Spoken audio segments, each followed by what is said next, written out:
так движок работает на горячем.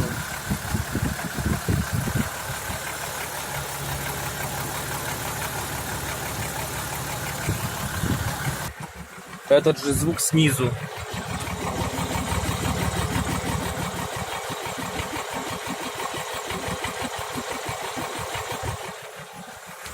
Я думаю, если бы это были вкладыши, то они бы стучали.